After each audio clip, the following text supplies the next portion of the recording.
To kick off the event, let's welcome Rafat Ali, the founder and CEO of Skift.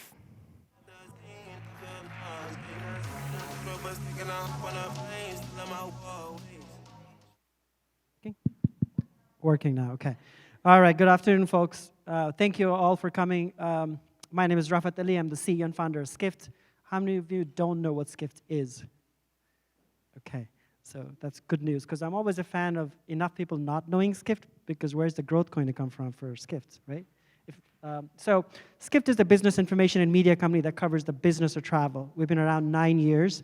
I guess the quickest way to understand us is we're the Bloomberg of travel. So news, research, conferences, marketing services for the global travel industry. As part of that, we cover the events industry. As part of that, we bought EventMB 2 years ago. Julius, who founded EventMB, is trying to hide there. And we're just grateful that obviously he created this resource that we're now stewarding. Just a quick show of hands, how many of you this is your first event back? I think the majority of us, probably one of our first business flights that we took, if you took a flight. Let me just say this. We can, hold on one second. After 18 months of whatever we went through, if we end up in a room like this with no natural light in the basement of a hotel, there's a lot of innovation left in the industry. So, which is what we're going to discuss today. Hopefully, as the industry learns how to be more creative in venues. One of my biggest things is let's be more creative with venues. Natural light is our biggest friend for events. That's just my small little thing that I say. So as part of Skift, we obviously are following travel, the industry that events industry is part of. We're following 4 key themes in the travel industry. As you know, IMEX timed itself very well with opening up of the US borders, and if anything the last few months and the last few weeks have shown, there's a huge amount of pent-up demand. We're seeing this at airports today. All the bookings for the winter holidays well into next year are showing a huge uptick in all parts of travel. So that's the thing we're closely watching. Our estimation and a bunch of other people in the industry are saying that by second half of 2022, leisure travel will be back to normal. If anything, will exceed 2019 numbers, as well as business travel is actually coming back a lot faster than we all expected 6 months ago, which is an amazing thing to see. That said, the recovery is uneven across the world. China, which Chinese tourists became the biggest global force in travel in the last 15 years, are completely absent from all this recovery happening. And other parts of the world are just opening up. So we'll continue to see a sort of Western world recovery while a bunch of the other parts of the world are catching up for all kinds of reasons. One of the other big themes that we are covering at Skift is human mobility, which is the rise of remote work from anywhere. That's a huge part of, that has a huge effect on travel industry, that has a huge effect on business travel, and many new forms of business travel are emerging. Our own small little company, about 50 people. Last week we did a managers meeting. So now our company has gone completely virtual permanently as part of this, what happened over the last 18 months. We were based in New York. We had an office there. We had an office in London. We had a small office in Singapore. We don't have any of that anymore. So new forms of travel bringing teams together. For us as a company, we'll continue to see that as in if people are moving around the world, what does it mean for the business of travel? And the last thing in the travel industry we're keenly watching is everybody said what used to take 6 years now takes 6 weeks for us to build. That certainly happened in the early part. A bunch of hotels here did not have mobile check-in. A lot of them actually built that very quickly last year because they wanted these touchless type of experiences to be there for their guests. So tech acceleration is continuing to happen. The next slide. So what will we discuss today, the execution, design, engagement, monetization of events. It's very interesting. Events are moving in all possible directions.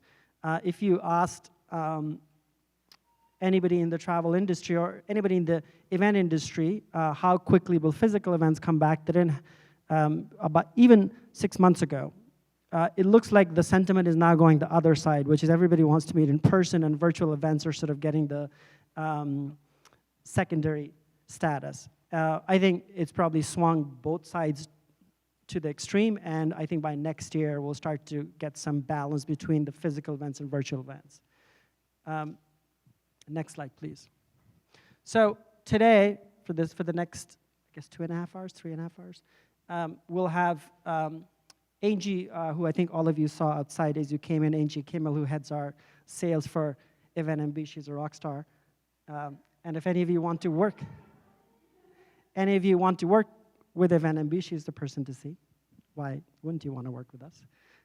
And then Lori and Dahlia are going to come on stage and help us with speaking, moderating the whole thing. If you're wondering why Miguel is not here, Miguel Neves, I know many of you know, he is going through his own second in-person event, his most important event, which is he just had a baby. So 2 weeks ago, that's why he's not here. And if you're wondering why Julius is not here, I think you're about a year too late for EventMB. Julius is now at Hopin and doing some great things there. I do want to thank IMEX Group, which obviously we're all, it's amazing to be back in person. Hopin, who's a sponsor, Meeting Play, Hyatt, and Socia. You're going to hear from them through the day as well as over the next few days. We're also going to be at the Hopin booth and the Hyatt booth over the next 2 days as well. I'm speaking tomorrow at the Hyatt booth. I know Dahlia is speaking at the Hopin booth as well. So Lori is going to speak at the Hyatt booth as well, so we're going to see you there. Okay. I guess this slide was supposed to come at the start, which is, how many of you don't know what EventMB is? Okay, some people don't know, which is, again, good news. So EventMB, now part of Skift, is a short form, what used to be called Event Manager Blog, back when blogs were a thing. Blogs were cool. They're not cool anymore, so we shortened it to EventMB. So I guess it means events means, we're trying to figure out events means business. I guess whatever, something. We're trying to come up with a new meaning for it, but now it's called EventMB, and also we also own EventMB.com, so it kind of works as well. Blogs, I guess we'll discuss that on stage. TikTok, whatever else. And so, actually, just go back to the last slide, please. Sorry. So it's the largest resource for event profs. Julius and their team were on virtual events before virtual events were, I think, even called that. And so they've been focused on event tech for a long, long, long time, and we're carrying his legacy on what he built. So news about the industry, guides, soon will expand beyond just tech to other parts of the event industry as well. And as part of our partnership with IMEX, we launched a guide to metaverse, which is, I don't think most of us understand what metaverse is. I'm probably one of them. But this report attempts to explain what metaverse is. And if there's a use case to be made for the hype around metaverse, I think events is probably the center of that use case for bringing the physical and the virtual together, right? That's the whole point about metaverse, which is how do you bring the physical and the virtual together? I think what happened in the last 18 months with technologies like Hopin and Zoom and others is only 0.1 of what's to come in terms of the merging in the physical and the virtual. So if you haven't, please, I guess you can scan the code from your phone from back. I don't know if you can. You can? Okay. All right, that works. Otherwise, go to eventmb.com, and I think it's right up there somewhere on the homepage, so you should be able to do that.